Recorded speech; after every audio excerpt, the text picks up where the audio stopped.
Digital Marketing Radio, episode 219. Growth Hacking and Online Graphic Design Business. DigitalMarketingRadio.com. Broadcasting live on the Digital Marketing Radio Facebook page, this is the weekly show that prizes actionable advice from today's top digital marketers. Catch up with all the previous episodes at DigitalMarketingRadio.com. The Big Interview with David Bain. Hello, I'm David Bain, and today I'm joined by a man who helps thousands of businesses improve their creativity through flat rate graphic design business, or a flat rate graphic design business service. Services. Well, services, absolutely. You heard him there. Welcome to DMR, Russ Perry. Hey, thanks for having me, David. Excited to be here. Yeah, thanks so much for joining us, Russ, and hopefully I can get my teeth back in for the rest of the episode. That'd be good. So you can find Russ over at designpickle.com. So we're chatting, obviously, graphic design services online and how you can actually growth hack them, or Russ's experience of doing that. So why did you actually decide to offer a graphic design service for a fixed monthly fee, Russ?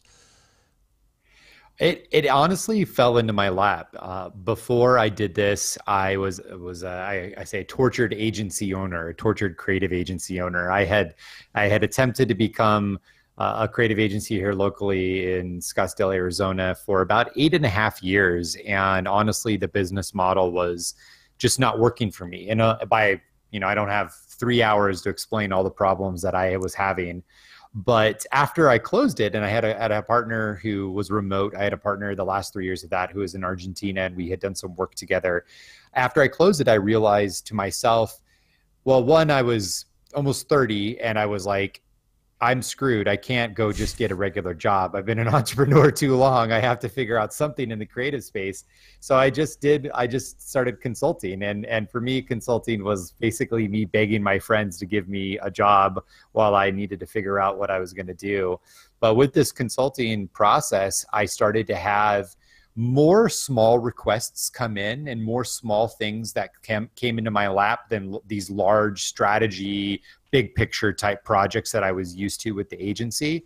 And I just, out of part laziness, but also part sort of innovation, I said to myself, well, I wonder if I could take all these little things that really are just like a binary input and output. Hey, make this business card. Hey, do this brochure. Hey, update this banner.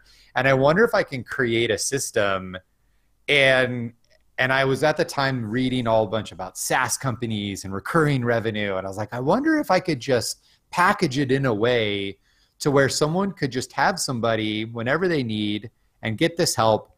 But from a business model standpoint, I could sell it like all the softwares that I pay for every month that I love, that's just one price. So it was kind of an experiment, and it ended up working to quite a large degree. But at the time, I wasn't sure if it could. There wasn't anyone else in the space doing that. And I ended up pricing it way too low initially. It was way cheaper than where we're at now. So I learned I was losing money on it. But ultimately, I did it to scratch my own itch, which I think is one of the reasons why we've had success, is because I just had this problem of managing this stuff. And I said, well, if this is helping me, maybe I can sell it to other people. So did you choose or try or consider any other business model beforehand? Did you think of just actually selling these services on an ad hoc basis, or did you always have this fixed monthly fee in mind?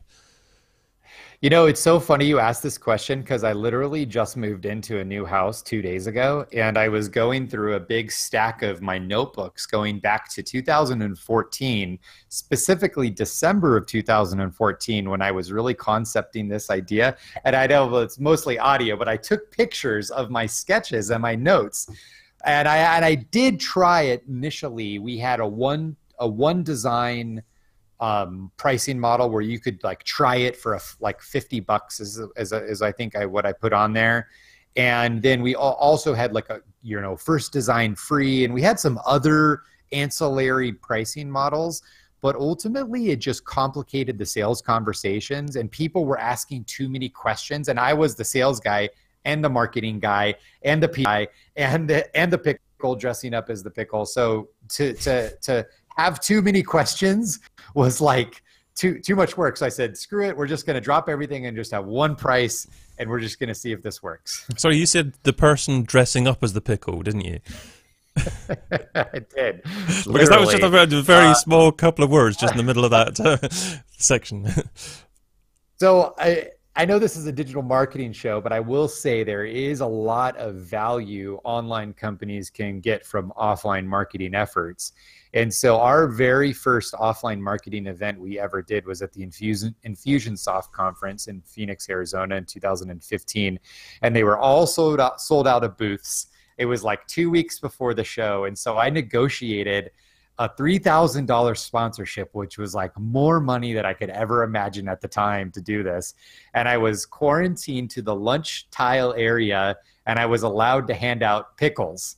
And we wrapped the pickles with our marketing collateral, but I said, I'm not just going to hand out pickles. And I went on Amazon, I bought a pickle outfit, which we still have out in the office over here. And I handed out pickles. And as a PR activity, it was a huge success, but I was so hot and I couldn't collect business cards or get any leads. So it ended up being this like mad rush of pickles. But it's literally, I'm not even exaggerating, we still get sales years later from that event with people say, I saw you as the pickle and I want to try your service. But you only did it the once. You didn't repeat that. Well, me personally, I was only the pickle for a few months, and I was like, I am hiring someone to do this as soon as I can because I do not want to be doing this. That was the first thing you outsourced. Exactly. So now we actually have usually the newest person on the team has to dress up as the pickle, and we do trade shows. It's been a really, really nice bookend to our marketing strategy is to have a heavy online presence, but you can still meet us and talk to us at a lot of different events. Okay, so that's your last step in your interview process. Get dressed up in a pickle costume, and if you can handle that, then actually you're in. It's like the first. No, it's they don't even know. It's sort of like the 2-week trial. Like, okay, now you got to dress up as the pickle, and if they stick around through that, then they're cool. So, I mean, you definitely seem to have got the business model right pretty much from the start there. You grew the business from zero to over $1 million in 16 months. So what is the primary thing that you actually attribute the majority or a large chunk of that success to? There's two really big factors with it, and one is probably pretty obvious to your audience. One might not be. It was not obvious to me. So the first one was I mastered online marketing myself out of the gates. I knew nothing about Facebook ads. I knew that our target audience wasn't necessarily searching for a designer on Google, like, hey, where do I find a designer? Search, because I don't want that guy or gal who's never worked with the designer. I want someone who's in trouble. Like we say, they're in a design pickle. They need help with something. Or they have a relationship and they need some extra support. So Facebook was the go-to medium for us because it's kind of, hey, check this out, look at this. But I went and I took online classes. I went to udemy.com. I was literally doing the Facebook ads in the Facebook ad builder, and it probably took me 2 weeks to figure it out. But we're talking the first 90 days out of the gates for us as a startup. What that ended up allowing me to do is it allowed me to outsource that position, but also hold the person accountable for it.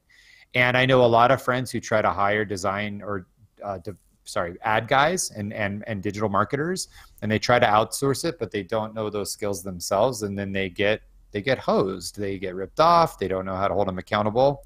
So that was piece one. The other piece, which I didn't realize, is we charge enough upfront that we can recoup. We can have a pretty high CPA, cost per acquisition, the price we pay per client. We can have a very high one because we're immediately getting paid $370 the first month someone is with us. And we learned that clients on average stay anywhere from 3 to 9 months, if not longer. So we could see CPAs upward of $300, $400, $500 and still be profitable over the long run. I don't know what I would do if I was selling a $25 widget, or if I was selling something that didn't have such a high purchase price as well as customer lifetime value, because that has allowed me to continue to invest into online advertising. And like we mentioned, offline events, which cost a lot of money, which with even higher cost per acquisition costs. Okay, okay. I'm just taking a little aside here again, and obviously I love the phraseology that you said there, in that you, I guess, use the phrase when people were in a design pickle, and that's where the brand phrase popped in. So is that where the brand idea came from, or did it come from somewhere else? I wish I was that clever, because that would be the easiest answer. And I could probably lie to you, but I don't lie. So that's not going to be what I tell you. The real reason was that my agency I mentioned had the world's worst name.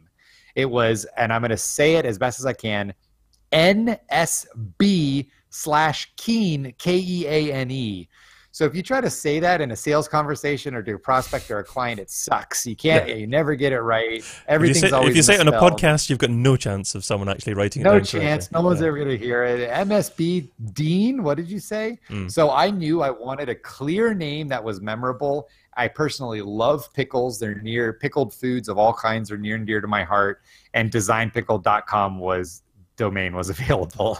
So I just snapped it up, drew the logo a couple times. My 3-year-old at the time said, "It's a pickle." And I digitized it, and we were off to the race ends, and branding was complete in about 30 minutes. Wow, that's incredible. The .com was actually available as well, so you didn't have to pay over the odds Right? for that. Yeah, Exactly. So, okay, so you grew the business quickly. So you talked about advertising a bit. So and you're testing different things in terms of with a growth hacker mindset. So, kind of what different areas did you test, and why did you test them, and what actually worked best? Yeah, so the 3 main areas we tested was a lot of around like the paid advertising to free webinar model, which I read first in the .com Secrets book by Russell Bronson. Great book, really gave me a good insight into digital marketing. So that was the first model we tested. The second was just buy. Here's our service, buy it. No funnel, no lead capture, nothing. And the third was then the weekly blog, and sometimes we do weekly, sometimes we do monthly. But hey, subscribe to our content. Let's give you value through email marketing, and then try to make an offer. Out of all 3 of those, the direct sales offer has for years outperformed any of those. Interesting. And what we discovered was we were unnecessarily elongating the sales cycle through the other strategies. That people who were ready to buy didn't buy, because then they would watch the webinar, and then a couple days sequence would go through, and then they would be distracted and not buy. So we were actually lowering sales by not just saying buy. And it turns out that our brand became memorable enough that the people who didn't buy didn't need a constant drip of content or information to come back to us when they were ready.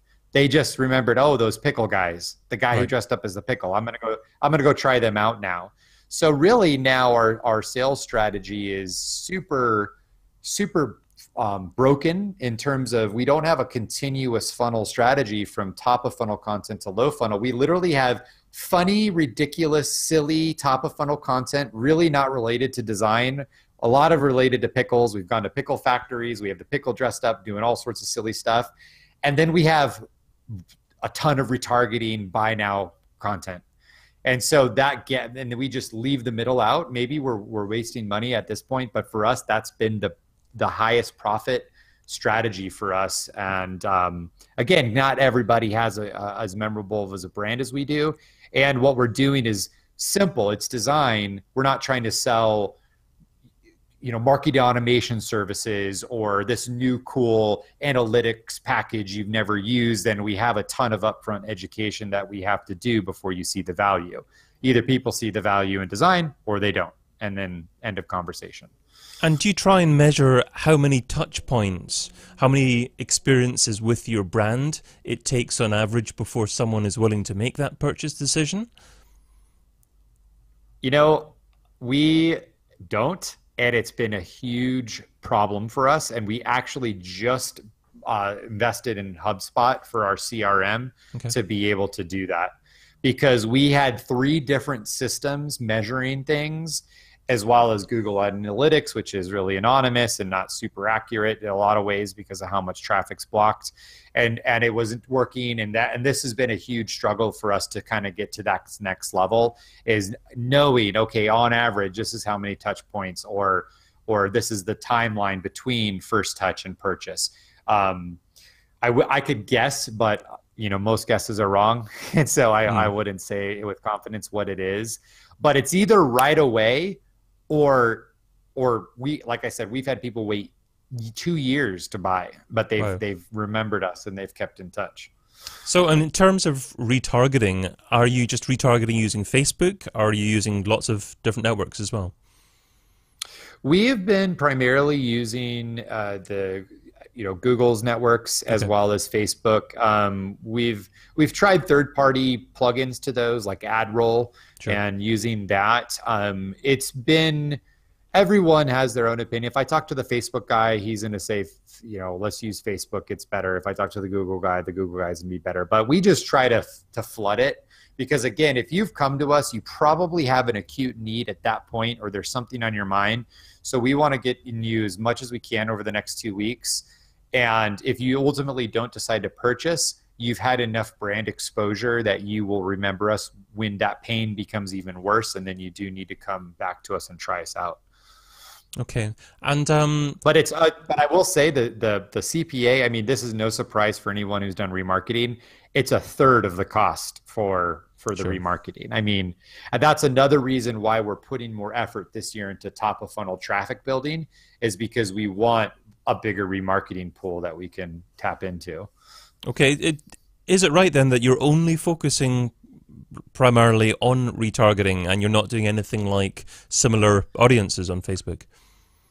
No, it's not. We are testing in those areas. It's just we found that we haven't maxed out retargeting in some areas. Right. But what we are testing now, because we have such a large client base, we are testing verticals with vertically oriented landing pages around industry professions. So if you're let's say you're a digital marketer, we would have an ad campaign and a landing page on Design Pickle for digital marketers, or Design Pickle for gyms, or Design Pickle for dentists, or Design Pickle for whoever. So that is a new strategy that we are going to be rolling out we just started about a month ago, and then we're going to be rolling out, because each person then can see a landing page and sample work and copy and messaging that makes sense to them, versus just a generic hodgepodge of everything we've done. Got you. And you're obviously getting this categorization from Facebook. Well, yeah, and our own clients, because we've had a couple thousand clients come through our doors, so we can actually build match like Facebook like audience and match audiences with our current or our total client database, and segment within those, and then build from there. And what about in terms of the content that you publish yourself for further up the funnel? Do you try and actually write that based upon a standard buyer persona, or do you not really think about that? This has been, it's like, this is the war that goes on internally at Design Pickle, is what's our voice? Because a pretty strong opinion of what we like to consume internally and the voice that we like, but it isn't always necessarily the same style of our personas that we're going after. And we've flip-flopped. We've gone very creative and fun, but that stuff doesn't necessarily convert as well as sort of ho-hum and direct. We're trying to do a little bit of both though. So we are going to be working. So I mentioned we're not focusing on the mid funnel right now. That's going to be changing with HubSpot. So we are going to be starting to put out weekly content that's focused on the interested but not ready to buy target persona. Sure. And we are going to be focusing a lot on the creative process and how you can be better creatively, how you can work with creatives, and whether you work with us or not, how you can hire a designer, express your ideas, get inspiration, come up with unique campaign and marketing strategies. And so that content will be definitely focused around buyer personas. Above that, we are just trying to be fun and silly. Whoever thinks, because if you like that, and then you like the buyer persona content, then that means you're kind of got a good sense of humor and you're a good fit for our service. So we use that top of funnel silliness as almost like a would we want to work with you filter, which I don't know if that's very scientific, but it seems to work for us. Well, you're obviously doing a lot of things right, so you just got to go on instinct to a certain degree. But I mean, for this middle of funnel, just the last question in relation to building your business. Was it obvious you were going to choose HubSpot, or did you consider other marketing automation platforms? It's been a full circle. Actually, I sold HubSpot as an agency, and when I left HubSpot, I thought, oh, this tool's too big, too bloated. We don't need it. We're a lean startup. We're self-funded. We're quick and nimble. And we ended up using Infusionsoft first, and that was a nightmare. And then we switched to, we got sold when I was the pickle. A guy signed up for Design Pickle, and I signed up for his Infusionsoft reseller license, and it was about the same price, so it was a wash. I was willing to do anything for clients, including sign up for Infusionsoft, so you knew I was desperate. And so then, no offense to anyone who's still using Infusionsoft. But then we switched to drip.co, which eventually got bought by Lead Pages. And that was really great. And actually, I still love that tool. And I highly recommend that tool. And it's been really worked wonders for us. But the data is so siloed and compared to everything else that we're doing. And so coming back to HubSpot was ultimately, for us, the right decision around having a tool that had a big enough buckets for all the data that we needed to collect and all the things that we needed to do. Not to mention the design has gotten really great. It's really seamless. And also we wanted to hire an agency to help us with the transition and the migration. We didn't want to do it all in-house, and their agency ecosystem is just chock full of really top-notch firms. Right. So that was another deciding factor. We're too small of an in-house team to manage that ourselves, so we decided to go with it so that we could get the extra bandwidth. Makes sense. Okay, well, in a moment, dear listener, we're going to be moving on to the second part of our discussion, where I'll be asking Russ about the software that he couldn't live without.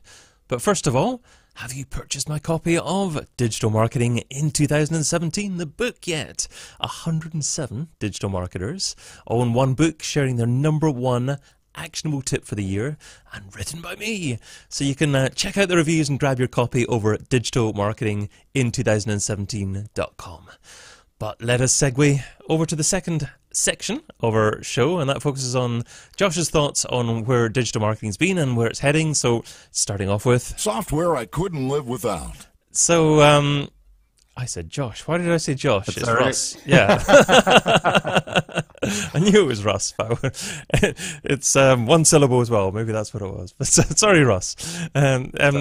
So what software do you currently use in your business that if someone took away from you, maybe apart from HubSpot, because we've already talked about that, it would significantly impact your marketing success? So me personally, Russ Perry or Design Pickle, because I have two very clear answers depending on how you want me to go about it. Can I be greedy and pick both? You can pick both. So I will start with the company overall, and that's Zapier. Right. Zapier. That thing, we are on the highest plan, the most zaps, being able to integrate all our apps and data and everything. I mean, that thing is amazing, and I love that tool. Me personally, it's Sanebox, SANEBOX.com. There's a lot of tools out there. So this is a tool that if I send you an email, David, I could BCC a special email address. I can put in any date and time increment. I can say one day or Monday at 3 p.m. And if you don't get back to me by that time, then it will remind me of your email. Additionally, I can queue emails to come back to me. Let's say my mom emails me, I need to go by her house on Saturday and bring some stuff. I can have that come back on Friday so that I remember I just forwarded it. And I used to use all these Chrome plugins to do this. There's lots of other tools that do it. Boomerang, Right Inbox. These are the ones you may have heard of. But SaneBox is just email driven. You just type it in, whatever thing, and it makes me look so organized and so on top of everything. And if this went out, or if the service went out, or if my reminders got deleted, I'd be hosed. I wouldn't be able to function because I use it probably 15 to 30 times a day. Superb. Okay, well, I've certainly heard of Zapier and used that, and I love that as well because it's so easy just to pin two APIs together without having to be a geek or, technically savvy. And Sane Inbox, it was called? SaneBox, SaneBox.com. SaneBox, lovely. Okay, I think I've heard of that before, and I'll certainly go and check it out. You've made me keen to check that one out. I'm going to ask you one other software question. It's a slightly more challenging one, and that is, what piece of software don't you use, but you've heard good things about, and you intend to try at some point in the near future? Oh, okay. Well, technically, we're not using HubSpot, but I know we'll get to that. We just signed up like last week. I'll skip that one. I think OBS Studio, I believe, is the webcasting, multi-camera, kind of what you're doing here. Sure. We are going to be doing some live streaming too eventually, and that's something that we're testing out. I've heard really good things. It's free. It's open source. Allows you to do multiple cameras, overlays, all this fun stuff. So maybe you're using it right now. I don't know. But I'm actually using a platform called vMix. And vMix is vmix.com, and vMix is a paid-for platform, but they do offer a 2-month trial without any credit card, required. So you should probably give that a go as well, because I think it's a little bit slicker and maybe slightly more reliable, but maybe that's compared with OBS from a couple of years ago, because it's been a couple of years since I've tried OBS. Well, actually, I was going to say this software because this is the first time I've ever used it, but I didn't know if that's probably like a too obvious of an answer, because I was very impressed by your overlays and the cameras and the switching and all of that. So maybe my new answer is vMix. Good. Okay. Well, hopefully that'll be the answer in a couple of months' time once you've tried it out. But anyway, thanks for those recommendations. I'll include them in the show notes at digitalmarketingradio.com. But let us move on to... I wish I would have. And that is, if you'd like to... I'd like you to look back on the very first day that you're involved in trying to market a business online. So what didn't you do so well? What do you wish that you would have done differently?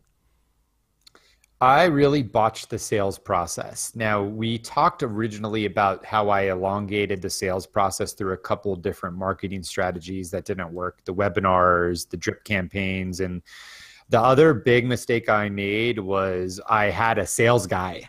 Now, the guy was awesome. The guy was a friend from college. The guy was an experienced sales guy. He knew what he was doing, and he was selling insurance. So I was like, certainly this guy can sell pickles or design pickles. This is shooting fish in a barrel. But this was not the case. And it ended up costing me about 2 or 3 months of a salary, a lot of time and attention, wasted his time, which he was in kind of a place with his life where he was transitioning. I wouldn't say either of us walked away from the experience saying that we failed or we did something wrong. But in hindsight, I tried to outsource sales, which so early on in my business was a huge mistake. I still focus on sales. I can't handle all the inbound inquiries, but I do keep my pulse on it. And I wish I would have never outsourced sales. I mean, ever. It's never something, that's the lifeblood of the company. And I tried too early on to say, okay, random guy or new guy, here, just take it and you now do it. And that was a disaster. But it certainly seems like you're doing an awful lot within the business. So it sounds like you've certainly had a significant involvement in the marketing of the business and also about the sales of the business by the sound of it as well, and probably other areas as well. Is there a danger of you spreading yourself too thinly, or is it very important for the business owner to be the most important person in both sales and marketing? It's tough, right? Because you never know. There's never the right time to hire, especially if you're self-funded, you're doing it yourself, because that next hire, that next person to hopefully take over whatever it is you're working on, that costs a lot of money. And what I did really well, though, is I built a lot of systems and processes and documentation to where that I could bring people on and they could get up to speed pretty fast. I was never able to do that with sales. Today, I have almost 100 employees around the world, and so there's a lot that we've been able to do. But we've grown more in the last year than we ever have. And up until that really big growth spike, it was all about documenting the way I did it and then delivering that to someone to follow that and do it better. And I didn't do that with sales because we didn't even know what our like sales processes were until probably 12 months in. So it was impossible for me to go to somebody to say, hey, you go do this. I don't really know how I'm doing it, but you need to not only do it as good as me, you need to do it better. And if you don't get paid. Like it was this lose-lose situation that both of us agreed didn't work out. But I also know my ability to document and delegate is why we were able to grow to the point and to the speed and scale that we've been able to. This is a great conversation because every single answer you give, I want to drill deeper into it. Now I want to go further into a sales process, but now I'm thinking, no, that's a big tangent. So I'm afraid, dear listener, maybe another time. We've got to move on to this or that round. So this is the quick response round. 10 quick questions. Just 2 rules here. Try not to think about the answer too much, and you're only allowed to say the word both on one occasion. So use it wisely. Okay, I saw them in the rules. All right. Twitter or Snapchat? Snapchat. Facebook or LinkedIn? Facebook. YouTube or Facebook Live? YouTube. Mobile or desktop? Mobile. Website or app? App. Paid search or SEO? Paid. Outreach or advertise? Advertise. Email to one or email to many? One. Social subscriber or email subscriber? Both. And local marketing or global marketing? Global. I didn't think you were going to use your both there, but you... I feel like I had to if I only get one. That was great there. Snapchat was the first one, the first question, and that kind of surprised me. I thought you were going to be more into Twitter there. Do you actually use that as an advertising medium? We've done geofilters with it, and I actually kind of hate Snapchat, but I'm grossly fascinated by it. It's like a car wreck. Like I can't turn away and I want to learn more about it. I'm over Twitter. I could care less about Twitter. Okay, because as you see Snapchat shares, we're recording this just towards the end of July 2017, and over the next few weeks, the original guys who got the shares are allowed to release them. So that's caused the stock price to go down quite a bit over the last few months. And it doesn't look that positive for them. But are you fairly bullish about where Snapchat's going? Is it something? Like I said, it's a car wreck. Like car wrecks aren't good. Car wrecks are just grotesquely fascinating, and I can't turn away from it. So the $10,000 question. If I was to give you $10,000 and you had to spend it over the next few days on a single thing to grow your business, what would you spend it on, and how would you measure success? I would spend it on Facebook video ads, hands down.